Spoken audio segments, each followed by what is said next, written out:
The sun rose over the horizon, painting the sky in shades of pink and gold as I stood at the threshold of a new beginning. My heart fluttered with anticipation as I glanced at myself in the mirror one final time, smoothing down the delicate lace of my wedding gown and adjusting the veil that cascaded down my back like a waterfall of ivory silk. Today was the day I had dreamed of since I was a little girl, the day I would marry the love of my life, John. As I made my way down the aisle of the quaint church, I couldn't help but marvel at the scene unfolding around me. Rows of beaming faces turned to watch me, their eyes filled with warmth and affection as they bore witness to our love story.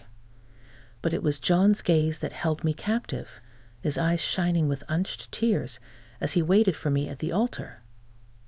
"Lisa, you look breathtaking," he whispered as I reached his side, his voice barely audible above the soft strains of the music playing in the background.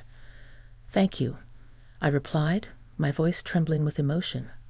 "You don't look too bad yourself." A ripple of laughter spread through the crowd, breaking the tension that had settled over us like a heavy blanket. In that moment, I knew with absolute certainty that I was exactly where I was meant to be, in the arms of the man I loved, surrounded by our closest friends and family. As we exchanged vows and rings, the world around us seemed to fade away, leaving only the two of us locked in an eternal embrace. With each promise spoken, I felt the bonds of our love grow stronger, binding us together in a union that transcended time and space. And as the officiant pronounced us husband and wife, sealing our fate with a kiss, I knew that this was just the beginning of our happily ever after. For in John's arms, I had found my home, my heart, and my truest companion, the one who would stand by my side through every trial and triumph that life had in store. In the days and weeks following our wedding, the euphoria of our union began to wane, replaced by a nagging sense of unease that lingered just beneath the surface of our seemingly perfect life. At first, I brushed off the occasional late nights at the office and weekend business trips as the inevitable sacrifices that came with John's demanding career. But as the weeks turned into months, the distance between us grew, leaving me feeling adrift in a sea of uncertainty. One evening, as I sat alone in our dimly lit living room, the sound of John's key turning in the lock shattered the silence like a thunderclap. He stumbled through the door, his suit rumpled and his eyes bloodshot from another long day at the office. "Hey, babe," he slurred, his words slurring together in a jumbled mess. "Sorry I'm late. Work was hectic." I forced a smile, masking the hurt and disappointment that threatened to spill over. "It's okay, John. I understand." But the truth was, I didn't understand. I didn't understand why he seemed so distant lately, why he prioritized his career over our marriage, or why he couldn't seem to look me in the eye anymore. The cracks in our facade were growing wider by the day, revealing the fissures that had always lurked beneath the surface of our seemingly perfect life. And try as I might to ignore them, they refused to be ignored any longer. One afternoon, as I sat with Sarah at our favorite cafe, nursing a cup of coffee that had long since gone cold, I finally found the courage to voice my concerns. "I don't know what to do, Sarah," I confessed, my voice barely above a whisper. "John's been so distant lately, and I don't know how much longer I can pretend that everything's okay." Sarah reached across the table, her hand squeezing mine in a gesture of silent support. "You deserve better than this, Lisa. You deserve someone who loves and cherishes you, not someone who treats you like an afterthought." Tears welled in my eyes as her words washed over me, a painful reminder of everything I had lost and everything I had yet to lose. But amidst the heartache and despair, a flicker of determination ignited within me, a determination to uncover the truth behind John's distant behavior, no matter the cost. The weight of uncertainty hung heavy in the air as I sat across from Sarah, the clatter of coffee cups and murmured conversations providing a backdrop to our somber conversation. With each passing moment, the cracks in my once perfect marriage seemed to widen, threatening to swallow me whole. "I just can't shake this feeling, Sarah," I admitted, my voice barely above a whisper as I recounted the countless nights spent alone, waiting for John to come home. "Something's not right." Sarah reached across the table, her expression filled with empathy as she squeezed my hand in a silent gesture of solidarity. "I know, Lisa, and I hate to say it, but I've noticed it too. John's behavior lately. It's not normal." I nodded, the knot of anxiety in my stomach growing tighter with each passing moment. "Do you think he's seeing someone else?" Sarah hesitated, her gaze fall into her lap as she searched for the right words. "I don't know, Lisa, but there was something I overheard the other day. I didn't want to say anything at first, but I think you deserve to know." My heart clenched in my chest as Sarah recounted the details of her conversation, each word sending a chill down my spine. Could it be true? Could John really be betraying me in such a callous manner? As the reality of Sarah's words sank in, a wave of emotions crashed over me. Anger, sadness, betrayal. But amidst the turmoil, a flicker of determination ignited within me. I refused to let John's betrayal destroy me. I needed answers, and I was determined to uncover the truth, no matter the cost. The air crackled with tension as I stood in the doorway, my heart pounding in my chest like a drumbeat of dread. John sat on the couch, his expression guarded as he watched me with wary eyes. It was time to confront him, to demand answers to the questions that had been haunting me for weeks. "John," I began, my voice trembling with emotion as I crossed the room to stand before him. "We need to talk." He looked up at me, his gaze unreadable as he nodded in silent agreement. "Okay, Lisa, what's on your mind?" I took a deep breath, steeling myself for the inevitable confrontation that lay ahead. "I know about Emily, John. I know about the affair." For a moment there was silence, a deafening void that seemed to stretch on for eternity. And then, with a heavy sigh, John finally spoke. "I'm sorry, Lisa," he said, his voice barely above a whisper as he met my gaze with a mixture of guilt and remorse. "I never meant to hurt you." Anger surged within me like a tidal wave, threatening to consume me in its fiery grip. How dare he apologize now, after everything he had put me through? "You're sorry." I spat, the words dripping with venom as I struggled to contain my rage. "You're sorry for betraying me, for lying to me, for destroying everything we had built together?" John hung his head, unable to meet my gaze as the weight of his guilt bore down upon him like a leaden burden. "I know I messed up, Lisa, and I don't expect you to forgive me. But please, just hear me out." I shook my head, the tears stinging my eyes as I struggled to comprehend the magnitude of his betrayal. "There's nothing left to say, John. You made your choice when you chose to cheat on me. And now you have to live with the consequences." With those words, I turned on my heel and fled from the room, leaving John to grapple with the wreckage of our shattered marriage alone.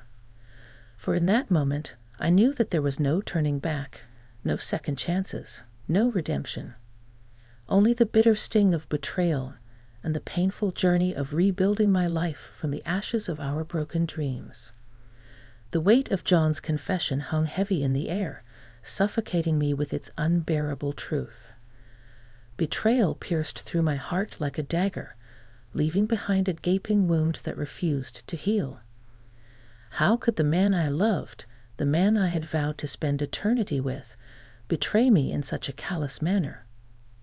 Tears streamed down my cheeks as I paced the length of our living room, the walls closing in around me like a prison cell.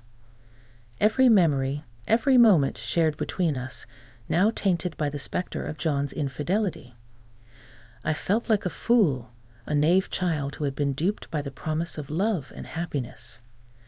"I can't do this anymore, Sarah," I confessed, my voice choked with tears as I collapsed onto the couch beside her. "I can't pretend that everything's okay when it's not."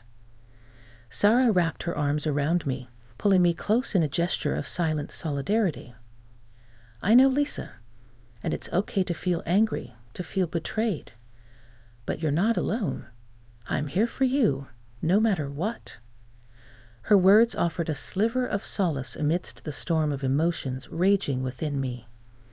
But even as I clung to her like a lifeline, a part of me knew that the road ahead would be long and arduous, paved with heartache and despair. "I just don't understand how he could do this to me," I whispered, the words barely audible above the sound of my own sobs. "How could he throw away everything we had for her?" Sarah squeezed my hand, her eyes filled with compassion as she met my gaze with unwavering resolve. "I don't know, Lisa, and I don't think we'll ever truly understand. But what matters now is how you choose to move forward. You deserve better than this, and I'll be damned if I let you settle for anything less." In that moment, as I clung to Sarah like a drowning woman clinging to a life raft, I knew that I had a choice to make. I could either succumb to the pain and despair that threatened to consume me, or I could find the strength within myself to rise above it, to reclaim my life and rebuild it on my own terms. And though the road ahead would be fraught with uncertainty and pain, I vowed to myself that I would not let John's betrayal define me. For I was stronger than I ever knew, and I would not let his actions rob me of my dignity or my self-worth. In the aftermath of John's betrayal, I found myself adrift in a sea of uncertainty, grappling with conflicting emotions of anger, sadness, and betrayal. But amidst the chaos of my shattered dreams, a flicker of determination ignited within me. I refused to let John's actions define me or dictate my future. Drawing upon reservoirs of strength I never knew I possessed, I resolved to reclaim my life and rebuild it on my own terms. "Lisa, I know this is hard," Sarah said, her voice gentle but firm as she sat beside me on the couch. "But you are so much stronger than you realize. You have the power to overcome this." I nodded, tears glistening in my eyes, as I took solace in her unwavering support. "Thank you, Sarah. I don't know what I would do without you." Sarah smiled, squeezing my hand in a gesture of solidarity. "You don't have to go through this alone, Lisa. I'm here for you, every step of the way." With Sarah's encouragement spurring me forward, I began to take the first tentative steps toward rebuilding my shattered life. I immersed myself in work, throwing myself into projects with a newfound sense of purpose and determination. Each small success bolstered my confidence, reminding me of the resilience of the human spirit in the face of adversity. But amidst the chaos of my busy life, moments of levity and laughter became my lifeline, tiny beacons of light in the darkness of my despair. Sarah and I shared inside jokes and silly anecdotes, finding solace in the simple pleasure of each other's company. And as the days turned into weeks, and the weeks turned into months, I began to feel the heavy weight of John's betrayal lift from my shoulders. In its place grew a newfound sense of freedom and independence, a realization that I was capable of standing on my own 2 feet without relying on anyone else to define my worth. For the first time in a long time, I felt truly alive, a phoenix rising from the ashes of my broken dreams, stronger and more resilient than ever before. And though the road ahead would undoubtedly be filled with challenges and obstacles, I faced it with a newfound sense of courage and determination, knowing that I had the strength within me to overcome anything that life threw my way. As I navigated the tumultuous waters of divorce and rebuilding my life, I discovered an unexpected source of solace in the form of laughter. Despite the pain and heartache that threatened to consume me, I refused to surrender to despair. With Sarah's unwavering support by my side, we found moments of levity in the absurdity of my situation, turning tears of sorrow into tears of laughter. "Can you believe the nerve of him?" I exclaimed one evening, collapsing onto the couch beside Sarah with a sigh. "He actually had the audacity to ask for half of our DVD collection." Sarah chuckled, shaking her head in disbelief. "Seriously? What does he even want with a bunch of old DVDs? Last time I checked, it's not like he suddenly developed a passion for rom-coms."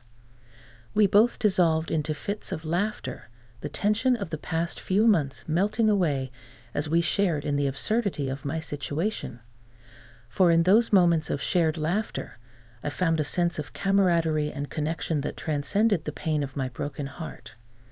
And as the days turned into weeks, our laughter became a constant companion, a beacon of light in the darkness of my despair.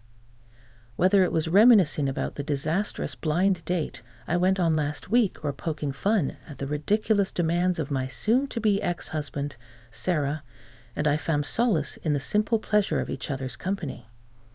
"You know, Lisa," Sarah said one afternoon, a mischievous twinkle in her eye, as she poured us both a glass of wine, "I think it's time we celebrate your newfound freedom. How about a girls' night out?" I grinned, the corners of my mouth quirking up in anticipation. "I'd love that, Sarah. It's been too long since I let loose and had some fun." And so, armed with nothing more than our laughter and a sense of adventure, Sarah and I set out into the night, ready to embrace whatever the future held in store. For though the scars of betrayal would always linger, we refused to let them define us. Instead, we chose to find joy in the journey, to laugh in the face of adversity, and celebrate the indomitable spirit of the human heart. As I journeyed through the tumultuous aftermath of John's betrayal, I found myself confronted with the daunting task of forgiveness. How could I forgive him for shattering my trust and breaking my heart? And what of Emily, the young woman who had unknowingly become entangled in our marital strife? Despite the anger and resentment that simmered within me, I knew that true healing could only come through forgiveness. "I don't know if I can forgive him, Sarah," I confessed one evening, my voice heavy with uncertainty as I poured my heart out to my friend. "How am I supposed to move on when every time I close my eyes, all I can see is his face, his lies?" Sarah reached across the table, her gaze filled with compassion as she took my hand in hers. "Forgiveness isn't about letting him off the hook, Lisa. It's about setting yourself free from the burden of anger and resentment. It's about reclaiming your power and refusing to let his actions define you." Her words struck a chord deep within me, resonating with a truth that I had been too afraid to acknowledge. Forgiveness wasn't about absolving John of his guilt. It was about releasing myself from the chains of bitterness and resentment that threatened to consume me. And so, with Sarah's unwavering support guiding me forward, I embarked on the journey of forgiveness, a journey fraught with uncertainty and pain, but one that ultimately led me to embrace the power of forgiveness as a pathway to peace. It wasn't easy, of course. There were moments when the anger and resentment threatened to overwhelm me, when the pain of John's betrayal felt like an insurmountable obstacle standing between me and true happiness. But with each passing day, I found myself letting go of the bitterness that had once consumed me, replacing it with a sense of acceptance and understanding. "I forgive you, John," I whispered into the darkness one night, the words a balm to my wounded soul as I released them into the ether. "Not because you deserve it, but because I deserve to be free from the chains of anger and resentment. I deserve to move on with my life, unencumbered by the weight of past betrayals." And as I spoke those words, I felt a sense of liberation wash over me, a feeling of lightness and freedom that I hadn't felt in months. For in that moment, I realized that forgiveness wasn't just about letting go of the past. It was about embracing the possibility of a brighter future, filled with love, laughter, and the promise of new beginnings. As the dust settled on the wreckage of my failed marriage, I emerged battered but unbowed, ready to embrace the promise of a new beginning. With Sarah's steadfast friendship guiding me forward, I forged a path toward healing and self-discovery, reclaiming my identity and finding strength in my newfound independence. "I'm proud of you, Lisa," Sarah said one sunny afternoon, her voice filled with admiration as she wrapped me in a warm hug. "You've come so far since that day John walked out on you. I knew you had it in you to rise above this." I smiled, gratitude swelling in my chest as I returned her embrace. "I couldn't have done it without you, Sarah. You've been my rock through all of this, and I'm so grateful to have you in my life." With Sarah's encouragement spurring me forward, I began to explore new opportunities and pursue my passions with a renewed sense of purpose and determination. I enrolled in painting classes, rediscovering the joy of creativity as I poured my heart and soul onto the canvas. I volunteered at a local animal shelter, finding solace in the unconditional love of furry companions who asked for nothing more than a gentle touch and a kind word. And amidst the chaos of rebuilding my life, I found moments of unexpected joy, simple pleasures that filled my heart with warmth and gratitude. A quiet morning spent sipping coffee on the porch, watching the sunrise paint the sky in hues of pink and gold. A spontaneous road trip with Sarah, winding through scenic countryside roads as we sang along to our favorite songs at the top of our lungs. But perhaps the greatest gift of all was the realization that I was no longer defined by the pain and heartache of my past. I was free to chart my own course, to pursue my dreams and live life on my own terms. And though the scars of betrayal would always linger, I refused to let them hold me back from embracing the future with open arms. For in the end, I had learned that true happiness lies not in the pursuit of perfection, but in the resilience of the human spirit to rise above adversity and find joy in the journey. And as I stepped boldly into the unknown, I knew that the best was yet to come.